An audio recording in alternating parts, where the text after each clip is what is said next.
जय जगन्नाथ सिंह बाबू Odia education channel को आपको स्वागत। विश्व जक्मा दिवस उपलक्षे सुंदर भाषणटीए। सम्माननीय सभापति महोदय, उपस्थित भद्रमंडली तथा मंचासीन अतिथिगण, विश्व जक्मा दिवस उपलक्षे समस्त को मोर हार्दिक शुभेच्छा और शुभकामना। यही पवित्र विश्व जक्मा दिवस अवसर में मते मोर अभिभाषण रखिबार सुजोग मिलिथिबारु निजको धन्य मन करुछि। यही शुभ अवसर में मु जक्मा रोगर लक्षण एवं यार प्रतिकार संबंध में मोर वक्तव्य रखा चाहिए। छोट स्लोगानटिए दे मु मोर वक्तव्य आरंभ करी। जक्मा हटिबो देश जितिबो, जक्मा हटिबो देश जितिबो, सभींक मुहरे गोटिए स्वर, सभींक मुहरे गोटिए स्वर, जक्मा मुक्त हेबो देश आमर, जक्मा मुक्त हेबो देश आमर। आज हूँ मार्च 24 तारीख विश्व जक्मा दिवस। ट्यूबरकुलोसिस टीबी बा जक्मा हूँ एक संक्रामक रोग। यह माइकोबैक्टेरियम ट्यूबरकुलोसिस द्वारा होता है। भारत में 10टी बड़ रोग भितर मृत्युवरण कर रोगी मध्य रही जक्मा रोग। से एक सांघातिक बा अति भयंकर रोग कहवा सहित मृत्युर अन्य एक कारण कहुच्छी।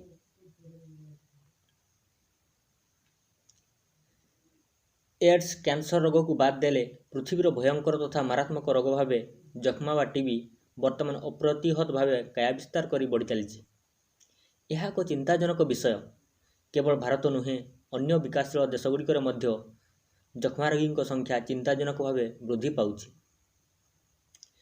ट्यूबरकुलोसिस टीबी बा जक्मा रोग साधारणतः फुसफुस, श्वासनली, मस्तिष्क सहित शरीर अन्यान्य अंग को प्रभावित करता। यह एभली एक रोग जहाँ को भल करा सहित निवारण करा। ठीक समय डाक्तर परामर्श नहीं औषध सेवन करने को पड़ो। जक्मा बा टीबी रोगर प्रथम लक्षण होउछि थंडा और काश।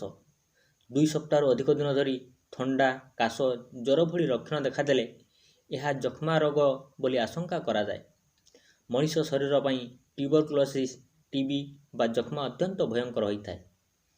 जदि आम स्वास्थ्य मंत्रालय उपर नजर पकईबा 24 लाख अधिक लोक 2019 सुधा जक्मा रोग आक्रांत होती।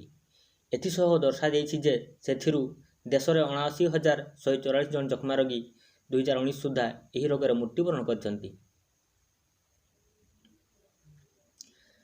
मनरे निश्चित प्रश्न उंकी मारुथिबो कि यही रोग केमिति व्यापी थाए, यही रोगर लक्षण कौन, यार प्रतिकार किपरि करा जाय परिबो।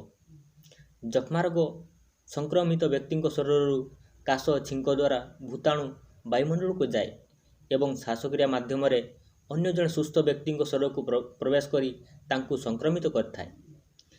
आम देशर प्राय 5% लोकंकर रोग प्रतिरोधक शक्ति चापग्रस्त हो निजर दक्षता हराई थाए। यहाकू छाड़देले अंगरोपण एवं केमोथेरापी मध्य यही रोगर प्रमुख कारण बोली कहा जाए। जक्मा रोगर भूताणु जदि थरुटिए फुसफुस मध्य प्रवेश करे तेबे यही रक्त प्रवाह दे शरीर विभिन्न अंश को जाए।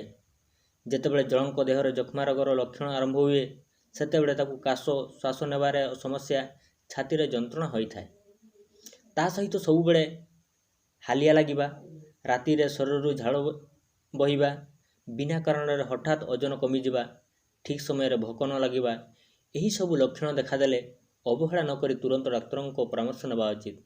थैंक यू, धन्यवाद। वीडियो भल लगी लाइक करंतु, शेयर करंतु।